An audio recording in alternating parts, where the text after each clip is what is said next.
issues and, things that you've written about work-life balance.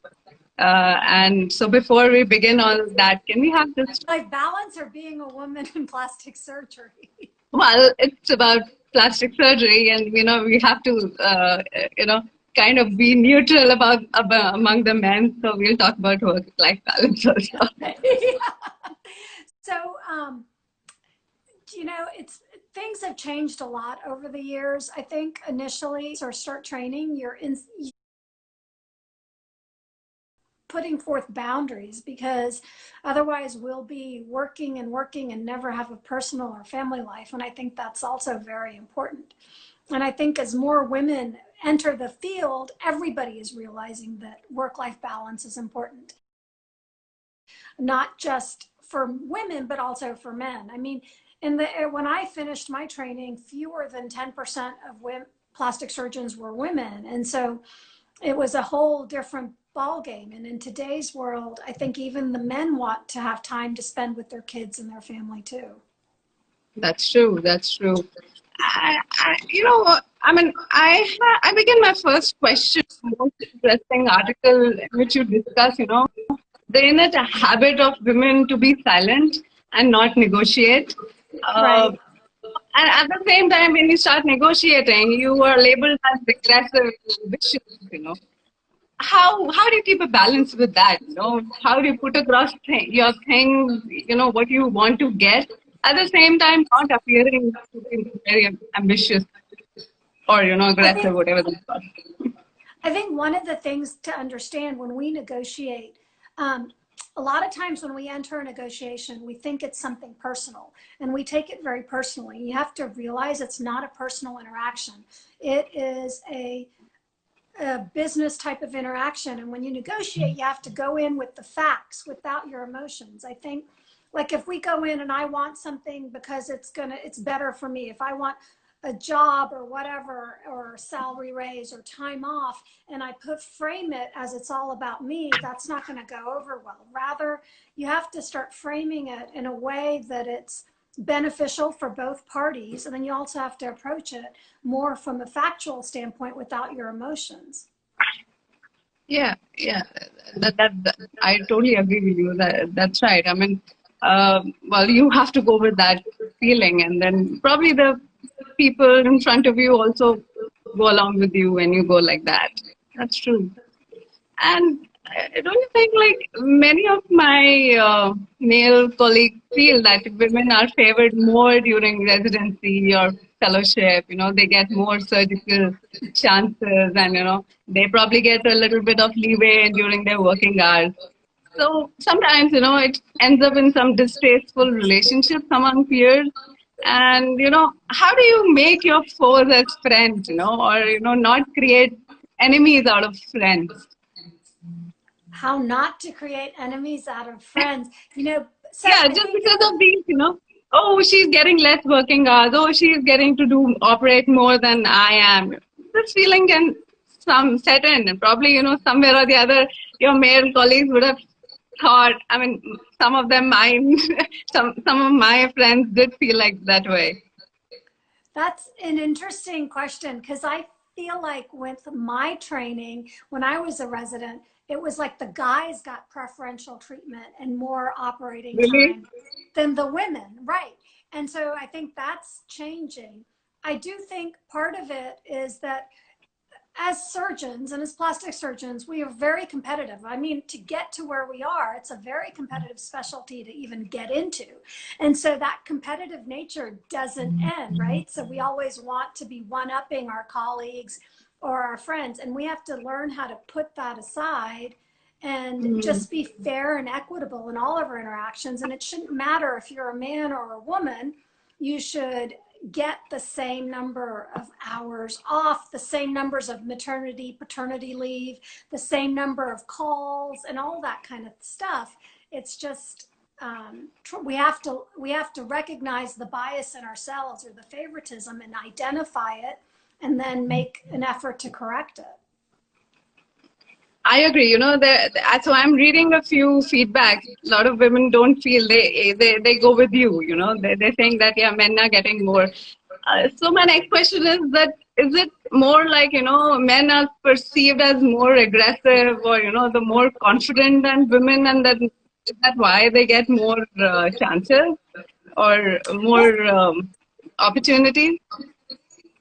I think the And men are more aggressive because that's the way they've been raised. But then also, I think, like what you mentioned earlier about how the perceptions are different. Like if a man is aggressive or confident, he's a successful, confident man. If we are aggressive as women and try to, get to the top or to the front of the line, we get labeled in a different way. And I think that's that's an true. inherent bias that people have about how women are supposed to behave. Like we're not supposed to be aggressive, but the reality is we're just as ambitious as the guys are. And I know it sounds bad, but I think one of the things I've learned is if you approach things with a smile and in a nice even tone, it's far better received than with just clawing, yelling kind of thing. I know. I know. I mean, we can get our ways done with a smile, and good attitude. Yes, Right. I agree. I agree. So, uh, just touching a bit about, I know this is sensitive, about how a lot of women do feel, I'm not saying men don't, feel they end up at some point or the other, some amount of sexual harassment. And, when you have to see that person every day during your training, especially in training when you cannot open your mouth much, how what do you think is your advice to the young people, to the young, trainees? What should they do?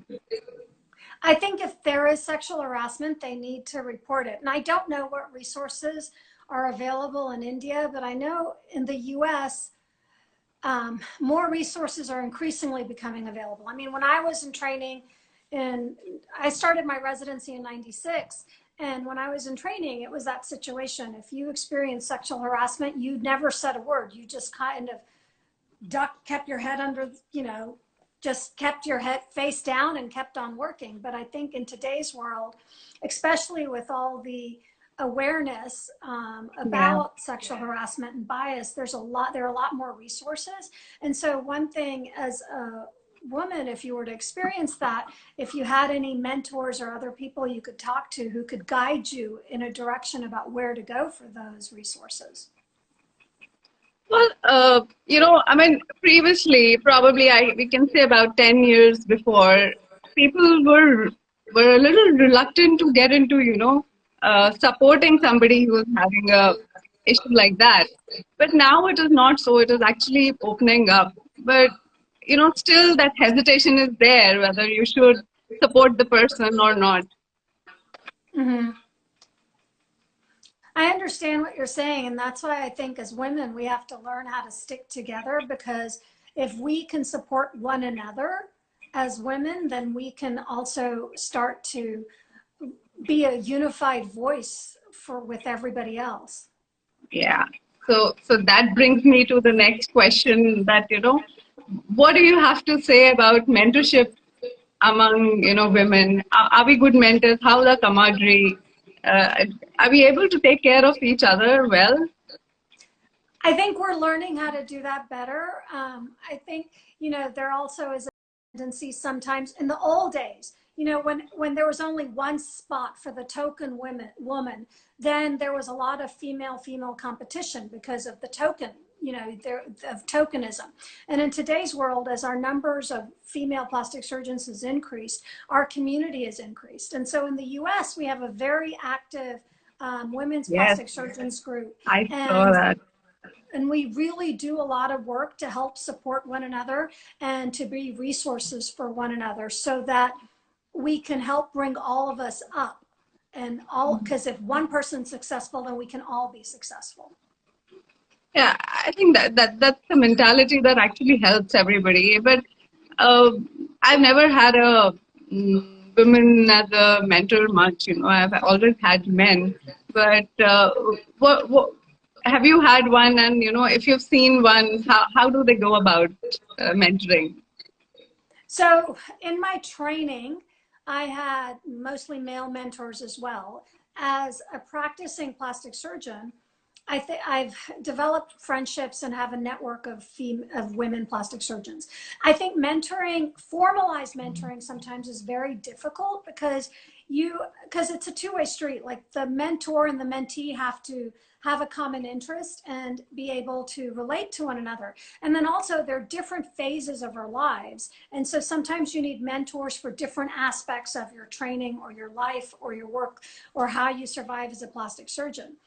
Today, in today's community of women plastic surgeons, we have such a strong network that when I have issues or concerns, I can reach out to those who have more experience than I do and either text them or message them or call them, and we can communicate that way. And then also periodically in today's, I have friends who reach out to me and they say they've got residents who are interested in doing something and would I be interested in speaking with them. And so I think it's a matter of creating a network so that you have people you can reach out to at all times. And the larger your network, the more resources you have. Yeah, we definitely have, somebody is saying that is mentioning that we have less women mentors because there are less women leaders.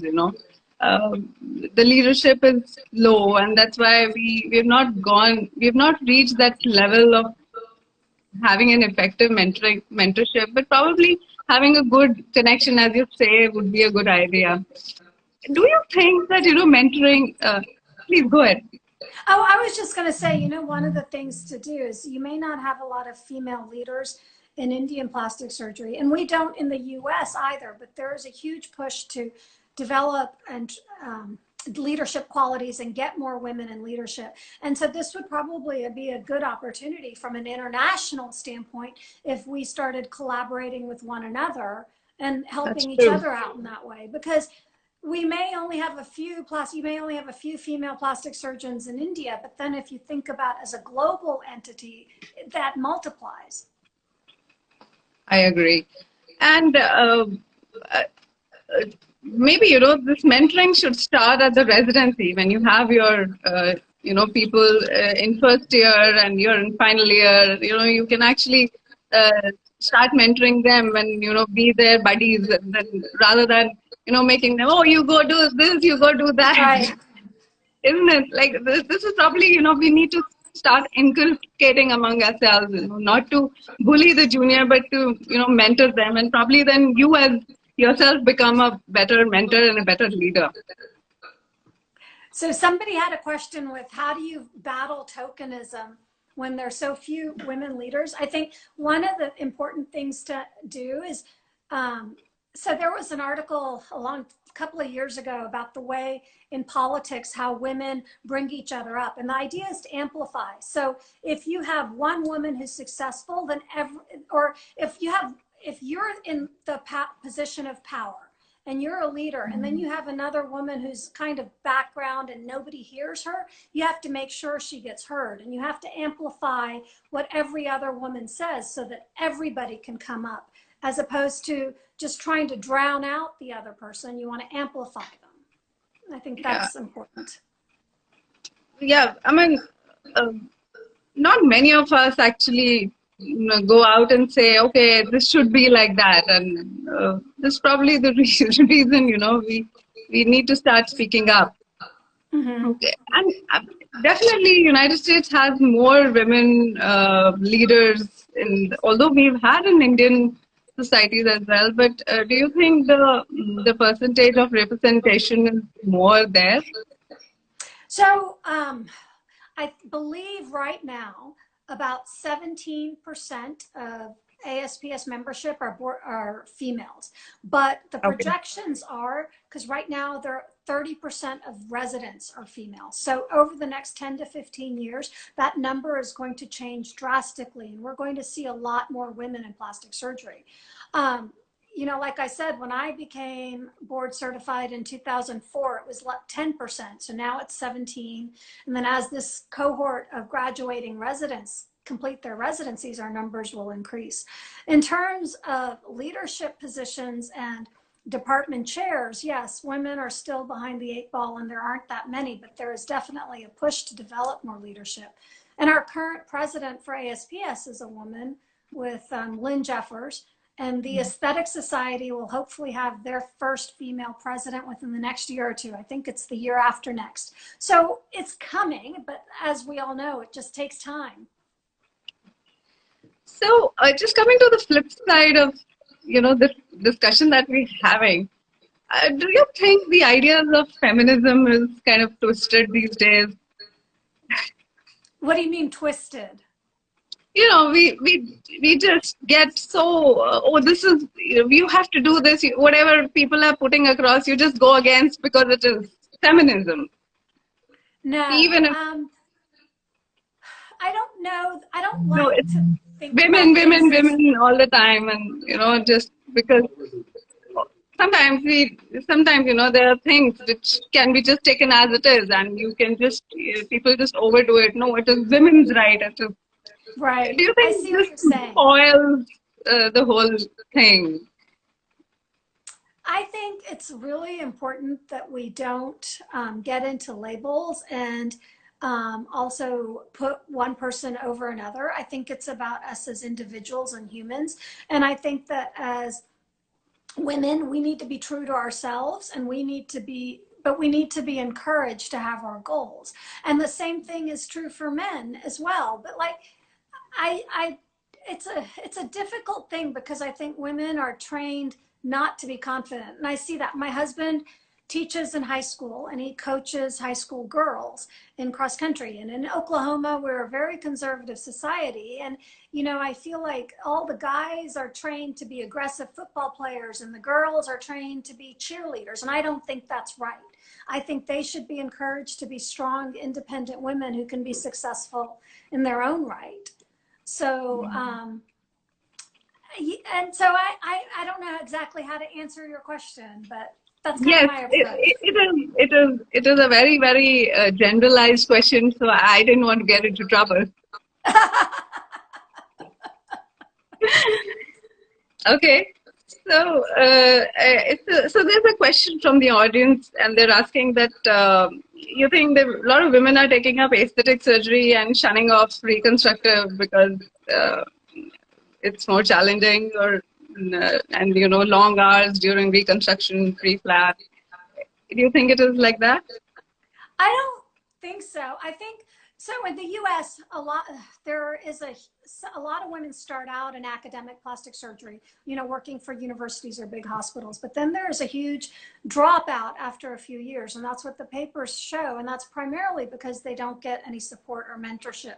So I think there's a huge effort to improve that end. From a reconstructive versus cosmetic standpoint, in the U.S., a lot of plastic surgeons do aesthetic plastic surgery, but I actually would say it's the reverse because I know a lot more female colleagues who are very actively involved in breast reconstruction than a lot of the men. Like in my own building, I share a building with two other male plastic surgeons, and I'm the only person that still does breast reconstruction. And as you know, I primarily do deep flaps. So I don't know if it's true that women are shunning the reconstructive challenges.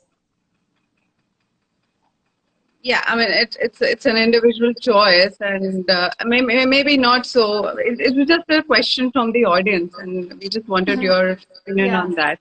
And so another question is that a young woman plastic surgeon has a lot on her plate, kids, family, then you have your biological clock running. Somewhere you always end up feeling that, you've not done enough here to your family, you've not done enough at your work, maybe you could have done that. So how do you keep a balance with that? That not doing, I've not done enough is always kind of there in a lot of women's minds. So it's hard. I think that first of all, we have to acknowledge that we're human and we're not going to be perfect at everything. And you have to make choices about what you're going to do and set boundaries.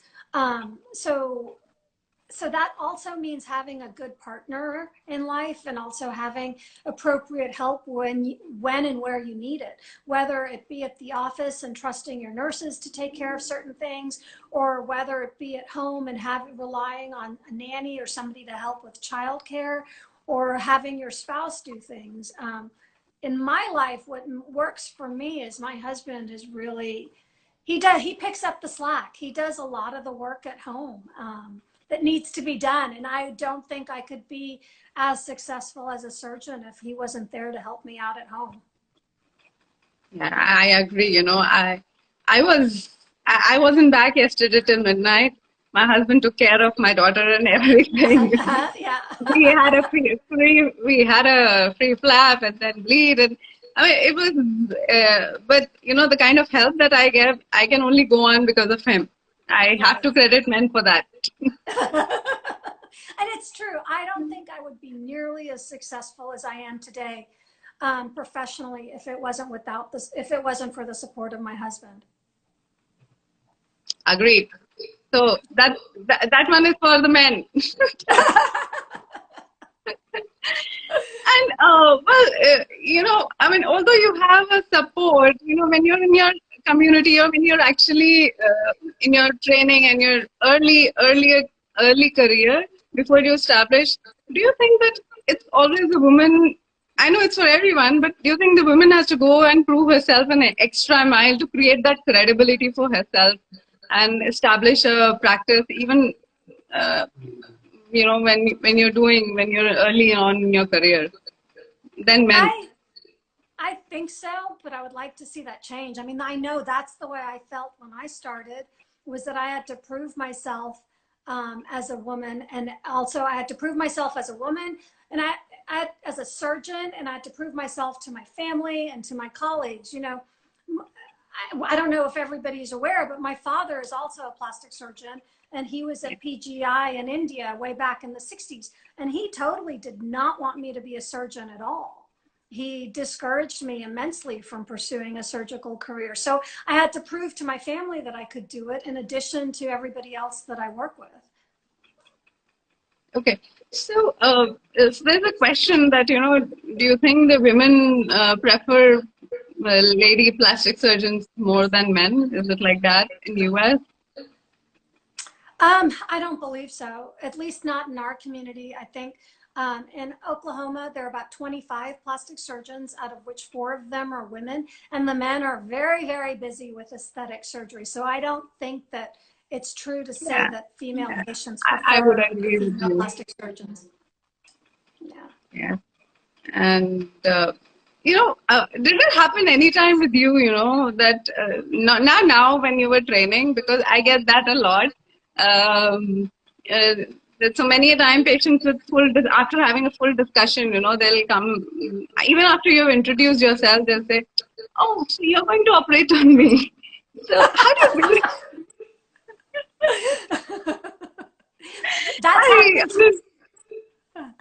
That happened to me a lot when I was much earlier in my career. But yeah, and it's happened once recently where somebody asked me, well, who's going to do my surgery? And I said, I am. I'm the surgeon and the doctor. You just have to own it and be very upfront and honest about it. Yeah, I just, kind of gulp it down, and I don't get angry anymore. Yeah, because you can't get angry. You get that a lot. I think everybody would agree with me on this. I thought probably it is something different in US. It's the same story everywhere. It's the same story. Well, in India, it is actually so that you're generally called, even that you're the doctor, they'll call you as sister. And then they'll kind of patch it up. Even the well-read ones, they'll patch it up. No, you are like my sister, you see, that's why. Okay. And, it's, most of us are so-called, we are called as the emotional ones. And so when there is a complication happening, and how do you deal with that? Do you take it a lot on yourself, and then after a complication, does that mean does that make you a less aggressive surgeon? Does it like? I think I think what we have to learn how to do is all of us have complications, and we have to learn how to move forward and learn from them. When and I still take any complication or poor bad outcome very personally. And I take it home with me, and I have to battle that because I think that's unhealthy. And it's much better to learn from our complications so that we can do better next time. And that's just a work in progress, that you learn more, that you get a better understanding about the more experience you have in your practice. Yeah, we do tend to take a lot on ourselves, especially that guilt is always there. You should get out of it and, go in the learning mode.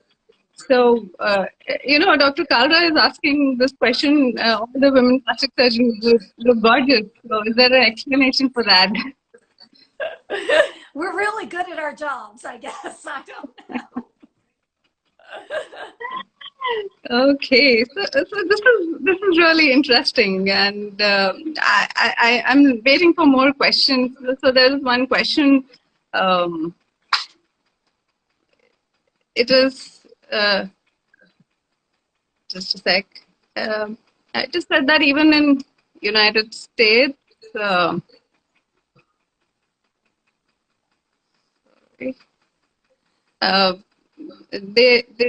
earning, as you have mentioned previously, the earning is definitely less.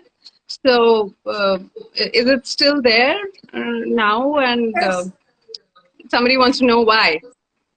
So there's definitely a wage gap, and it's probably due to still, because there is still definite bias. I think women, first of all, it's a combination of factors. Is when women, they don't negotiate their salaries as aggressively as men do. And then there's inherent bias that as a woman, maybe she doesn't need as much money because she's got a husband to support her, which is incorrect as well. And so that's just a constant battle.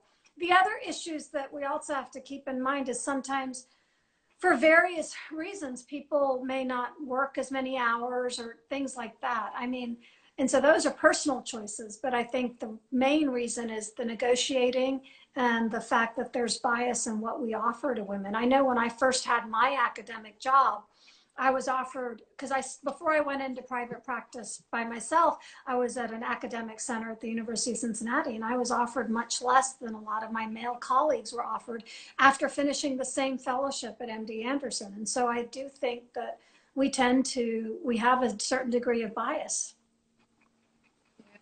Yeah.